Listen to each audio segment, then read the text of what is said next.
Hello what's up guys and welcome to channel learn and excel. तो आज के इस वीडियो में हम फिर से गवर्नमेंट बजट चैप्टर को ही कंटिन्यू करने वाले हैं, जो कि हमने 2-3 वीडियोस ऑलरेडी स्टार्ट कर दिया है। तो हमने जो है पिछले 2 वीडियोस में जो है इसका जो पार्ट था that is the most confusing part, that is components of government budget, वो जो है ऑलरेडी हमने स्टार्ट कर दिया है। 2 वीडियोस जो है उसके ऑलरेडी आ चुके हैं। अगर जो है आपने पिछला वीडियो मिस कर दिया है, आई बटन पे चले जाइए, आपको जो है लिंक मिल जाएगा उस वीडियो का। And also if you have wished the videos that came before the previous one, उसका लिंक जो है आपको प्लेलिस्ट में मिल जाएगा, जिसका लिंक भी वापस से ऊपर में आई बटन पे दिया गया है। जल्दी से जाके देख के आ जाइए अगर जो है आपने नहीं देखा है।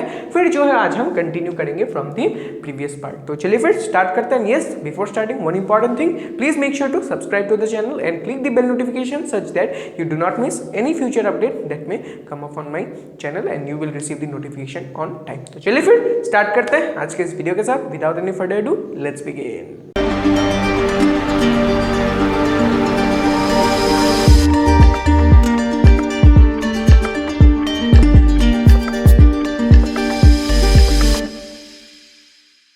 तो कंटिन्यू करते हैं अपने टॉपिक के साथ, that is components of government budget. तो पिछले वीडियो में हमने बजट रिसिप्ट जो है स्टार्ट किया, हमने डिस्कस किया था कि बजट रिसिप्ट का मतलब क्या होता है। फिर जो हमने रेवेन्यू रिसिप्ट स्टार्ट किया, which is the first type of budget receipt. दूसरा टाइप क्या है अपना कैपिटल रिसिप्ट, उसको हम बाद में स्टडी करने वाले हैं।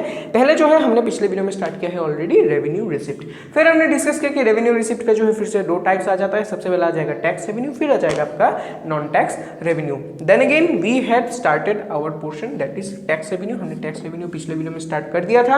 स्टार्ट करके जो है हमने टैक्स रेवेन्यू का अपना जो फर्स्ट टाइप ऑफ टैक्स है दैट इज डायरेक्ट टैक्स, वो जो है हमने पिछले वीडियो में स्टार्ट कर दिया था। मैंने आपको बताया था कि इस कंट्री में जो है जब टैक्स यहाँ पे इंपोज किया जाता है, 2 टाइप ऑफ टैक्स इंपोज होते हैं। सबसे पहला आता है direct tax, that is the tax which is directly imposed on the income, property, wealth etcetera of the individual. Directly जो है ये टैक्स इंपोज किया जाता है, जो कि होता है अपना डायरेक्ट टैक्स। दूसरा टाइप ऑफ टैक्स क्या है? Indirect tax. ये जो है अभी हम आज के इस वीडियो में डिस्कस करने वाले हैं, that is the second type of tax. तो ये रहा, मैंने लिख दिया है आपके लिए इनडायरेक्ट टैक्स। देख लेते हैं क्या दिया गया है अपने लिए। तो सबसे पहले वही अपना जो डेफिनेशन है वही दिया गया है, that is indirect tax is the tax that is levied on the goods and services. Yes, तो ऑब्वियसली आपको पता होगा ये चीज। इनडायरेक्ट टैक्स वो वाला टैक्स होता है जो कि आपके गुड्स एंड सर्विसेज के ऊपर जो है लगाया जाता है, जो कि आप यूज करते हैं और कंज्यूम करते हैं। उस टैक्स को हम बोलते हैं इनडायरेक्ट टैक्स। आप जब कोई भी कमोडिटी खरीदते हैं, आप एक चीज नोटिस कीजिएगा, आप जब उसका प्राइस टैग देखेंगे, एमआरपी के नीचे लिखा रहता है इंक्लूसिव ऑफ ऑल टैक्सेस, यानी कि वो जो कमोडिटी आप खरीद रहे हो उसका जो प्राइस है, उस प्राइस के अंदर ही जो है ये वाला टैक्स जो है इंक्लूडेड रहता है, that is our indirect tax. ठीक है, तो आप जो है कोई भी ऐसे जब गुड्स एंड सर्विस खरीदते हैं, आप जो है गवर्नमेंट को टैक्स पे करते हैं और उस टैक्स को हम क्या बोलते हैं? Indirect tax. ठीक है, हो जाता है, सिंपल सा कंसेप्ट है। Indirect tax that is the tax that is levied on the goods and services. इसका जो है उसके बाद अपना वो देख लेते हैं, अपना जो main important points and features है ऑफ इनडायरेक्ट टैक्स, वो देखते हैं। सबसे पहला वही आ जाएगा imposed on goods and services. ये जो है गुड्स एंड सर्विसेज के ऊपर इंपोज किया जाता है। फिर जो है बढ़ते हैं अपने सेकंड पॉइंट की तरफ, which is the most important point, that is the burden can be shifted. Burden of the indirect tax can be shifted. इसका मतलब क्या है समझ लेते हैं। अभी जब indirect tax goods and services के ऊपर इंपोज किया जाता है, तो इस टैक्स को अपने गवर्नमेंट को पे करने का लायबिलिटी किसके ऊपर होता है? ये लायबिलिटी होता है अपने सेलर्स के ऊपर, यानी कि our sellers needs to pay this tax to the government. लेकिन अपना सेलर्स यहाँ पे क्या करते हैं? They shift this burden of the taxes to the consumers, यानी कि ये जो टैक्स अपना सेलर्स गवर्नमेंट को पे करते हैं, ये जो है वापस से अपने कस्टमर्स से यहाँ पे उसूल कर लिया जाता है। यानी अगर हम नटशेल में बात करें, आप जो है indirectly as a consumer government को ये इनडायरेक्ट टैक्स पे कर रहे हैं। Although in the first hand आपके बिहाफ में जो है आपका सेलर ये टैक्स पे कर देता है, लेकिन अगर हम फाइनली इनडायरेक्टली इस चीज को देखें, आप एज अ कंज्यूमर आप ही इस टैक्स को पे करते हैं। यानी अपना सेलर्स क्या करता है? ये जो टैक्स का बर्डन है वो जो है आपके कंज्यूमर्स के ऊपर शिफ्ट कर देता है। तो ये चीज कैसे होता है आप देखिएगा। आपके पास जो कमोडिटी आता है, मैंने भी आपको बताया, उसके एमआरपी में जो है टैक्स इंक्लूडेड रहता है। यानी कि सेलर जब आपको वो कमोडिटी बेचता है, उस कमोडिटी के प्राइस में जो है टैक्स को वो इंक्लूडेड कर देता है। यानी कि आप जो है सेलर को वो टैक्स का पैसा भी दे रहे हैं along with the price of the commodity. In this way अपना बर्डन जो है सेलर क्या करता है अपने कंज्यूमर्स के ऊपर शिफ्ट कर देता है, जो कि अपना गुड्स एंड सर्विसेज यहाँ पे कंज्यूम कर रहे हैं। ऐसा नहीं है कि सेलर्स के ऊपर ये टैक्स लगा है, सेलर्स को ही यहाँ पे पे करना होगा, वो जो है किसी और से ये चीज़ वसूल नहीं कर सकते। नहीं, इनडायरेक्ट टैक्स का जो बर्डन है वो ऑब्वियसली शिफ्ट किया जा सकता है, और जो फाइनल कंज्यूमर है अपना, वही जो है ये टैक्स बाद में पे करता है। Although in the first hand अपना सेलर्स यहाँ पे बिहाफ में पे कर देते हैं, लेकिन बाद में जो है ये चीज़ वसूल कर लिया जाता है from our final consumers itself, and thus we can state that our burden of the indirect tax can be shifted। फिर बढ़ते हैं अपने नेक्स्ट पॉइंट की तरफ, इंपॉर्टेंट है, that is our indirect tax is compulsory but avoidable. इसका मतलब क्या है? तो अपना जो ये इनडायरेक्ट टैक्स है ये ऑब्वियसली कंपलसरी है इन दी सेंस, फॉर एग्जांपल आप जो है कोई गुड खरीदते हैं तब जो है आपके लिए ये टैक्स पे करना कंपलसरी हो जाता है, क्योंकि उस गुड के प्राइस में जो है वो टैक्स इंक्लूडेड है। तो आप जो है मना नहीं कर सकते कि नो आई विल नॉट पे द टैक्स, आपको पे करना ही होगा, and in that way it is very much compulsory. लेकिन अगर जो है आप उस गुड को खरीदे ही नहीं तो आपके ऊपर ये टैक्स लगेगा भी नहीं। यस, यही जो है यहाँ का ट्रिक है, that although it is compulsory but in the situation when you purchased it, यानी when you buy the commodity then it becomes compulsory for you to pay the tax। लेकिन अगर जो है आप उस कमोडिटी को खरीदते ही नहीं तब जो है आपको उस कमोडिटी के लिए जो टैक्स है उसको पे करने की जरूरत भी नहीं है। thus we can say that although it is compulsory but it is still avoidable। एक जो है हम यहाँ पे एग्जांपल ले सकते हैं, लेट्स से खादी इंडस्ट्रीज जो है उसका जो कमोडिटी, उसके जो आइटम्स अगर जो है आप खरीदते हैं उसके ऊपर जो है टैक्स नहीं लगता है। इन दिस वे आप जो है अगर खादी के आइटम्स खरीदते हैं आप जो है टैक्स को यहाँ पे अवॉइड कर सकते हैं।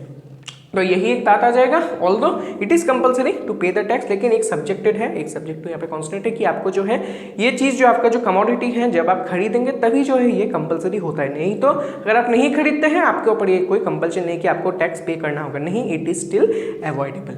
तो डन, बढ़ते हैं अभी अपने नेक्स्ट पार्ट की तरफ। Next part in the sense हमने जो है इसी के साथ अपने टैक्स रेवेन्यू को खत्म कर दिया है। We have completed direct tax and indirect tax, that is we have completed the first type of revenue receipt, that is tax revenue.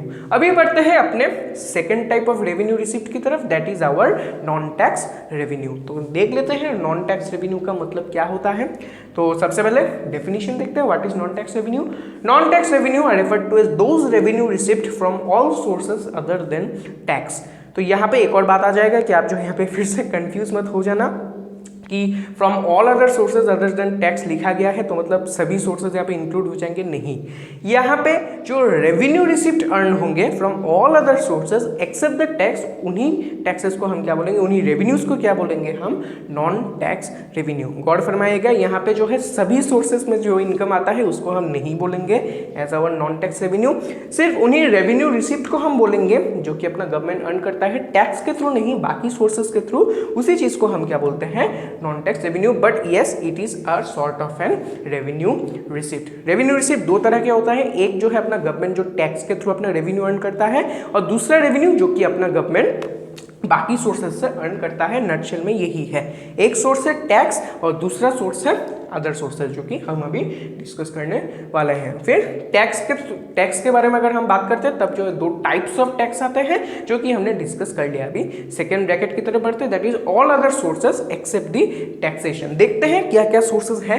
सबसे पहला सोर्स अपना बन जाएगा interest. Yes, very much important कि अपना गवर्नमेंट जो है वेरियस जो है इन्वेस्टमेंट के थ्रू यहाँ पे इंटरेस्ट अर्न करते हैं, जिसके कारण जो है उनका यहाँ पे अच्छा सा अर्निंग हो जाता है। Yes, it is a revenue receipt. क्यों रेवेन्यू रिसिप्ट होगा, क्योंकि यहाँ पे जो है उसका एसेट में कोई गिरावट नहीं आएगा, या फिर लाइबिलिटी भी जो है यहाँ पे कुछ इंक्रीज नहीं होगा, क्योंकि ये इंटरेस्ट अर्न है। जब आप यहाँ पे कुछ इंटरेस्ट अर्न करते हैं आपके एसेट भी यहाँ पे कुछ कम नहीं होता, फिर लाइबिलिटी भी इंक्रीज नहीं होता, क्योंकि ये एक इंटरेस्ट है, आपको इसको रिटर्न करने की जरूरत नहीं है, इसीलिए it is a sort of a revenue receipt.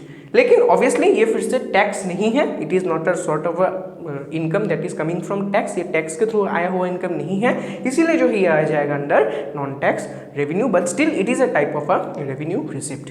Second क्या है, profit and dividend. Yes, important है। प्रॉफिट का मतलब क्या है, ऐसे जो है बहुत सारे कंपनीज हैं, यानी पब्लिक सेक्टर अंडरटेकिंग कंपनीज जो कि यहाँ पे ऑपरेट कर रहे हैं। तो जब वो कंपनीज यहाँ पे प्रॉफिट अर्न करते हैं तो ये किसके पास जाएगा, ऑब्वियसली गवर्नमेंट के पास जाएगा।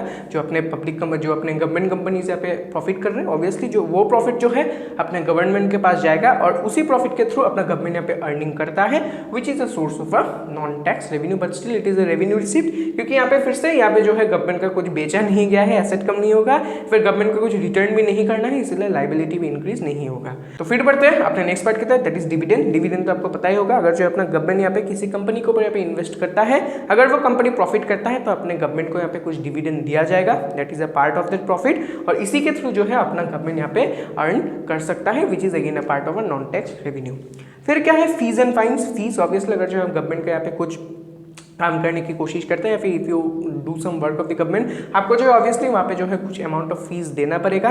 अगेन फाइन्स तो ऑब्वियसली आपको पता ही होगा, यस, स्कूटी लेके जो है रेड लाइट तोड़ रहे तो आपको वहाँ पे फाइन देना पड़ेगा, और fine also this becomes an important source of income for our government which is a part of our non tax revenue. तो बढ़ते हैं अपने नेक्स्ट टाइप की तरफ, दैट इज एस्टीट। एस्टीट का मतलब क्या है, फॉर एग्जाम्पल हम कोई इंडिविजुअल पकड़ लेते हैं, उस इंडिविजुअल का लेट्स से यहाँ पे कुछ उनके पास जो है कुछ प्रॉपर्टी था, ही हैड सम प्रॉपर्टी, और जो है वो यहाँ पे पास अवे हो चुके हैं, let's say he had passed away, और जो उनके पास कुछ प्रॉपर्टी था, लेकिन जो है अभी उस प्रॉपर्टी को इनहेरिट करने वाला कोई नहीं है, that is he does not have any son और डॉटर, लेट्स से, और इसीलिए जो है उनका जो प्रॉपर्टी है उसको इनहेरिट करने वाला कोई नहीं है। तब क्या होगा, इस सिचुएशन में अपना गवर्नमेंट जो है वो जो है प्रॉपर्टी एक्वायर कर लेगा, और इसी को हम जो है इनकम भी बोल सकते हैं अपने गवर्नमेंट का थ्रू आवर सिचुएशन ऑफ एस्टीट।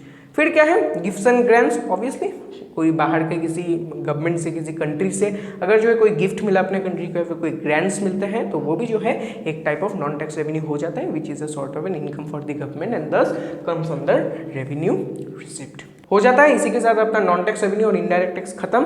अभी जो है एक बार मैं आपके लिए यहाँ पे जो है सभी चीज़ को समराइज कर देता हूँ, ताकि जो है आप यहाँ पे कंफ्यूज ना हो जाए। तो अभी सबसे पहले बजट रिसिप्ट आ जाता है। बजट रिसिप्ट के अंदर दो टाइप ऑफ रिसिप्ट है, एक आता है रेवेन्यू रिसिप्ट, दूसरा आता है कैपिटल रिसिप्ट।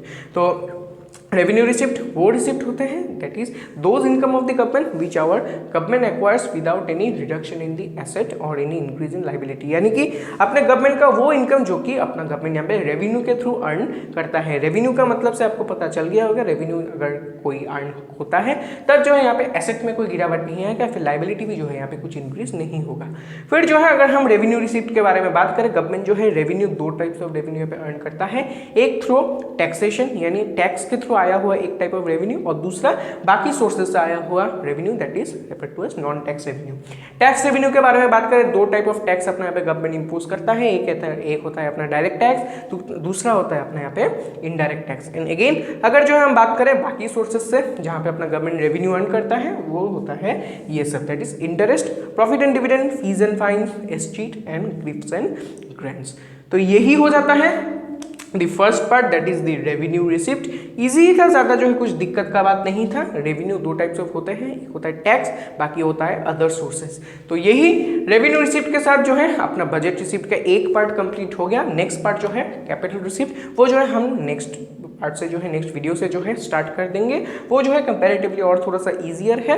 जस्ट जो है आप एक बार क्या कीजिए, पूरे इस फ्लो चार्ट को ड्रॉ कीजिए, सभी चीज़ों को एक बार लिख लीजिए, लिख के जो है आप एक बार सभी चीज़ों को एक बार अच्छे से क्या कीजिए, रिवाइज कीजिए, रिवाइज करके वीडियो को फिर से देखिए। I will assure you that आपका जो है ये पार्ट ऑब्वियसली क्लियर हो चुका होगा।